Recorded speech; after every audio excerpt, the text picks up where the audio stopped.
امام حسن مصطفیٰ علیہ الصلوۃ والسلام کریم اہل بیت ہے، یعنی کرم اتنا تھا، اتنا کرم کہ روایات کہتی ہیں کہ اپنا پورا مال ایک دو جگہ پہ دے دیا، پورا مال جو کچھ تھا، جو دارا تھا، وہ سب دے دیا خدا کی راہ میں ایک ہی جگہ پر۔ امام کی زندگی میں ایک شخص آیا اور پریشان تھا، امام سے اس نے خود نہیں کہا، امام کے برابر میں اس نے زمین پر لکھا کہ میرے پاس مولا صرف عزت بچ گئی ہے اور اس کا خریدار میں آپ ہی کو پاتا ہوں۔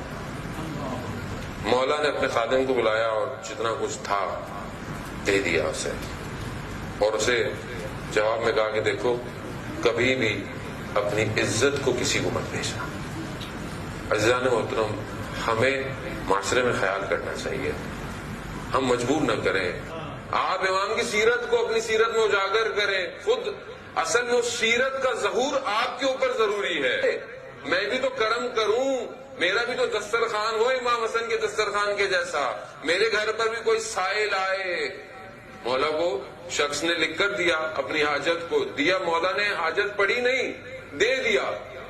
کہا مولا آپ نے پڑھی نہیں، اگر آپ پڑھتے تو بھی اتنا دیتے۔ کہا میں خدا کی بارگاہ میں شرمندہ نہیں ہونا چاہتا تھا کہ سائل اتنی دیر میرے دروازے پر کھڑا رہا۔ کیوں کہ میں اتنی دیر تمہاری مشکل پڑھتا، میں تمہیں دیتا، تم کھڑے، میں کیسے خدا کو سوال دیتا؟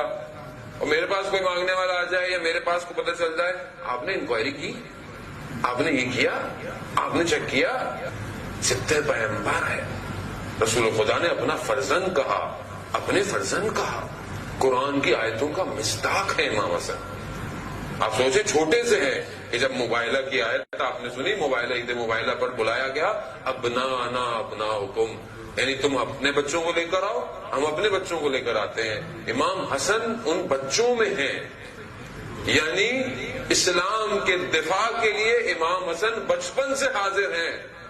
یہ جو لوگ کہتے ہیں امام حسن نے صلح کر لی، یہ کر لیا، وہ کر لیا، عزیزان محترم، صلح نہ کی ہوتی اسلام بچا ہی نہیں ہونا تھا۔ یہ امام حسن کی بردباری تھی، یہ تحمل تھا اسلام کی خاطر۔ امام حسن کی خدمت میں ایک شخص آیا، مولا کے پاس، کہتا ہے مولا آپ کے پیچھے فلانا شخص سے کہہ رہا ہے۔ امام نے کہا تم نے میرے کام کو بڑھا دیا۔ کہا کیوں؟ کیونکہ اگر اس نے ایسا کہا ہے، غلط کہا ہے، لیکن اب مجھے جو ہے وہ اس کے لیے بھی استغفار کرنی ہے اور اپنے لیے بھی دعا کرنی ہے بیٹھ کے۔ اور ہمیں آ کر کوئی کہہ دے آپ کے لیے فلانے نے کہا، اچھا، ساری آستینیں اوپر چڑھ جائیں گی۔ شامی آیا، آ کر جب مولا کو دیکھتا ہے، امام حسن علیہ السلام کو کیا دیکھتا ہے؟ امام کو برا بلا کہنے شروع کر دیا، کہتا رہا، جب چپ ہو گیا مولا نے کہا لگتا ہے مسافر ہو، لباس چاہیے تو ہم دیتے ہیں، رہنے کی جگہ چاہیے تو ہم دیتے ہیں، کھانا چاہیے تو ہم دیتے ہیں، آذوقہ چاہیے، سفر کا سامان چاہیے تو ہم دیتے ہیں۔ جب اس نے یہ اخلاق دیکھا، کیونکہ وہ تو پروپیگنڈے کا شکار تھا، جیسے ہاں ہم لوگ آج کل پروپیگنڈے کا شکار ہوتے ہیں، تو امام نے اسے جب ایسا کیا تو وہ امام کے قدموں میں پڑ گیا آ کے۔ عزیزان محترم، کمال یہی ہے کہ ہم ان سیرتوں کو اپنی زندگی میں اپلائی کریں۔